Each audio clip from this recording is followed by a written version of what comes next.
मंदिर में पूजा पूजा पूजा का पाठ करने वाले, घंटा बजाने वाले, सन्यासी।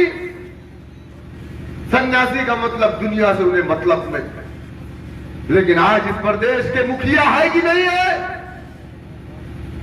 जब चाहते हैं जहां कुछ हुआ जाए बुलडोजर जाके आपका घर गिर गया।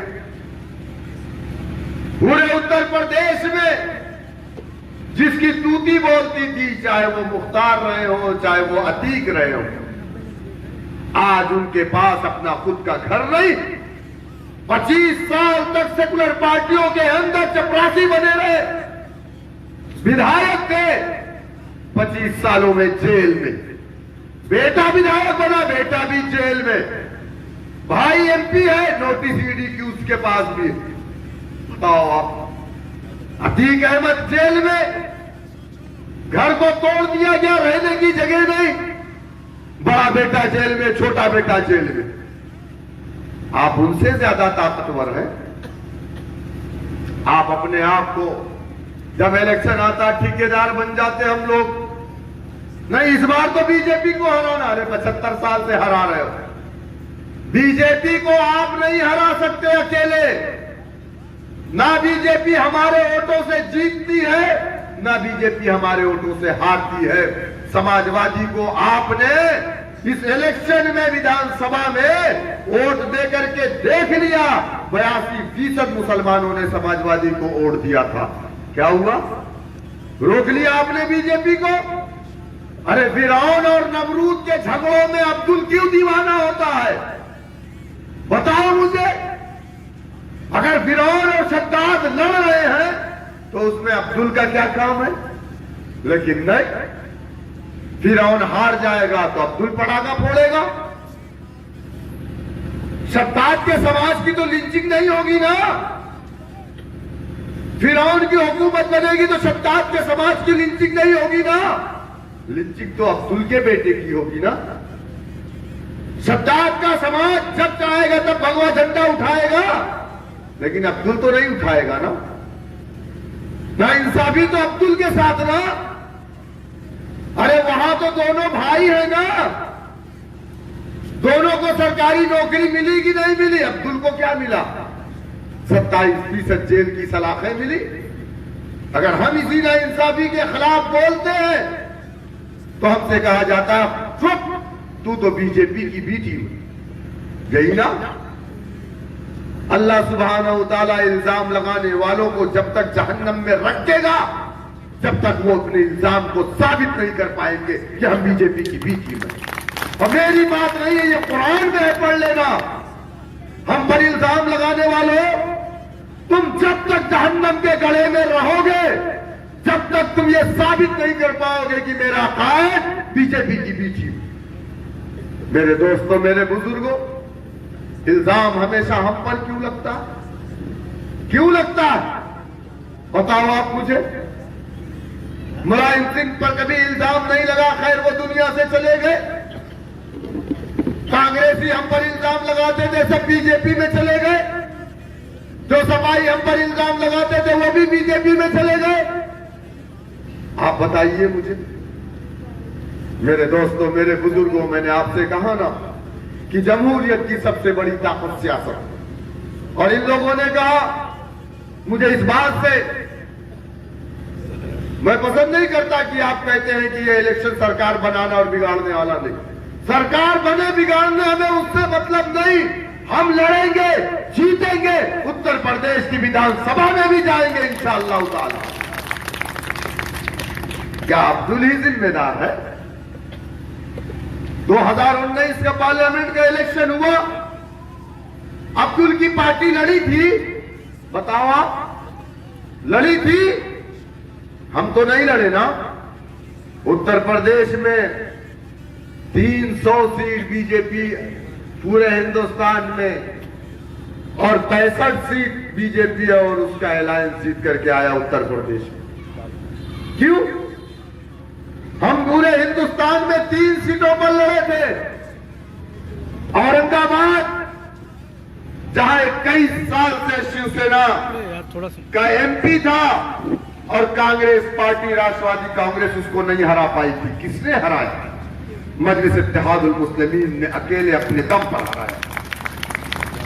और कितना मुसलमान है सुन लो, 32% मुसलमान है, लेकिन उन मुसलमानों के इत्तेहाद और उसके साथ हमारा सेकुलर इंसाफ परस्त हिंदू भाई भी जुड़ा। बोले नहीं, ये इंसाफ परस्तों की जमात है, और वहां की सीट हम जीत करके आए। हैदराबाद 2,14,000 से मेरे कायद जीत करके आए। एक सीट हम हार गए, कौन सी? किशनगंज बिहार की। अख्तरुल ईमान साहब लड़े थे, लेकिन वहां भी बीजेपी नहीं जीती, वहां भी कांग्रेस कामयाब हुई। और बाकी हम उत्तर प्रदेश में तो एक भी नहीं लड़े थे। आप बताओ मुझे, अगर राहुल गांधी अमेठी से हार जाए तो इसका भी जिम्मेदार अब्दुल है? बताओ आप। अगर डिंपल यादव कन्नौज से चुनाव हार गई 2019 का, तो उसका भी जिम्मेदार अब्दुल है? बताओ आप मुझे। रामपुर का बाई इलेक्शन हुआ, लोकसभा का आजम खान ने लोकसभा की सीट छोड़ी थी। आप मुझे बताओ, हम लड़े थे वहां पे? नहीं लड़े ना। तो बीजेपी कैसे जीत गई? किसने बीजेपी को जिताया? मेरे दोस्तों, मेरे बुजुर्गों, ये नाम नहाज सेकुलर पार्टियों का मकसद सिर्फ एक है कि तुम्हारा समाज मुत्तहिद ना होने पाए, वरना ये अगर सियासत करना शुरू करेगा तो सारे बेईमानों की जगह जेल होगी। ये जानते हैं कि जिस दिन मुसलमान नौजवान सियासी तौर से बेदार हो गया, जिस दिन उसने अपने परचम को अपना परचम समझा, जिस दिन उसने अपने लीडर को अपना लीडर बनाया, जिस दिन उसने मजलिस इत्तेहादुल मुस्लिमीन को अपना सियासी प्लेटफॉर्म बनाया, उस दिन कोई इस समाज को रोक नहीं पाएगा आगे बढ़ने से। क्योंकि कहते हैं ना कि जिस ओर जवानी चलती है उस ओर जमाना चलता। मेरे दोस्तों, मेरे बुजुर्गों, मैं आपसे बस यही कहने आया हूं कि अगर आप चाहते हैं कि आपके साथ इंसाफ, हम ये नहीं कह रहे हैं कि हम आपको आसमान से तारे तोड़ करके लाके देंगे, नहीं, हम झूठ क्यों बोले? हम तो नहीं लाके दे सकते ना। हम चांद लाके नहीं देंगे, हम आपकी गलियों में चांदी की सड़कें नहीं बना पाएंगे, लेकिन हाँ, हम आपसे इतना वादा जरूर करेंगे कि जो नहीं हुआ इंशाअल्लाह ताला वो हम करके दिखाएंगे। आप एक मर्तबा मौका देंगे। 75 साल से आपने दूसरों को मौका दिया, कोई किसी को लेकर के चला आया, आपने उसको भी वोट डाल दिया। लेकिन मैं आपके बीच में किसी को नहीं, आपके बीच का आपका बेटा, आपका भाई नदीम है। ये कहीं से लाया नहीं गया है, ये आपके बीच का है। और सुनो, मैं कभी भी मुसलमानों में तफरीक नहीं करता, ना मेरी जमात करती है। लोग कहते हैं कि जो सीट जनरल है जनरल लड़ाओ, जो बैकवर्ड है बैकवर्ड लड़ाओ।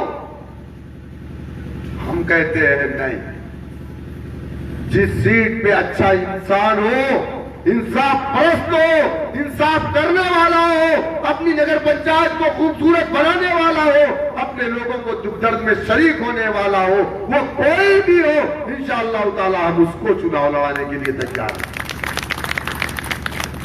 आपका भाई आपके दरमियान में है, आपकी दुआएं, आपकी सरपरस्ती, आपका एक एक वोट, जिसकी हम हिफाजत की गारंटी लेंगे इंशाअल्लाह ताला। जमहूरियत में आपका जो वोट है ना, ये आप जानते हैं क्या है? ये हथियार है। क्या है? हथियार है। जाने दीजिए, मैं बहुत ज्यादा इतिहास में नहीं जाना चाहता। इतिहास बता दो तो लोगों को पेट में तकलीफ होने लगती है। 832 कह दो तो तब भी तकलीफ होने लगती है। तो हम इतिहास में नहीं जाना चाहते, इतिहास आपने पढ़ा होगा। हाँ, इतना आपको कहना चाहेंगे कि जब इलाकों को फतेह करने के लिए आपको घोड़ों की पीठ पर बैठना पड़ता था, आपको गर्दनों को काटना पड़ता था, गर्दनों को कटाना पड़ता था।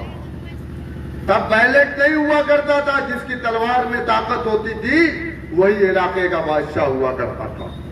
तब आपने इस भारत में 800 साल से ज्यादा हुकूमत की है।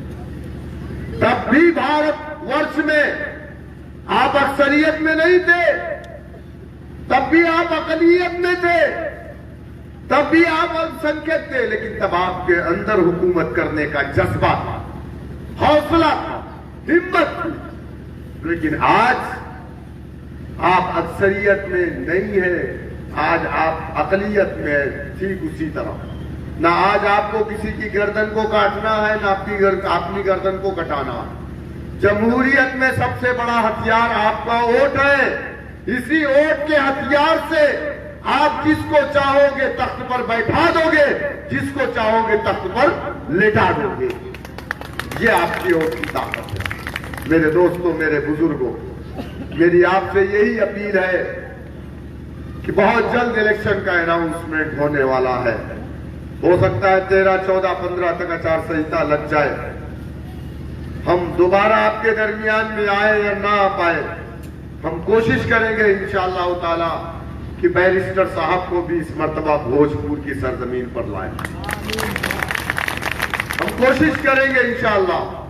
लेकिन मैं आपसे कहूंगा कि बैरिस्टर साहब, अगर आप ये भोजपुर की सीट जिता करके दोगे ना, तो बैरिस्टर साहब के हाथों को मजबूती मिलेगी।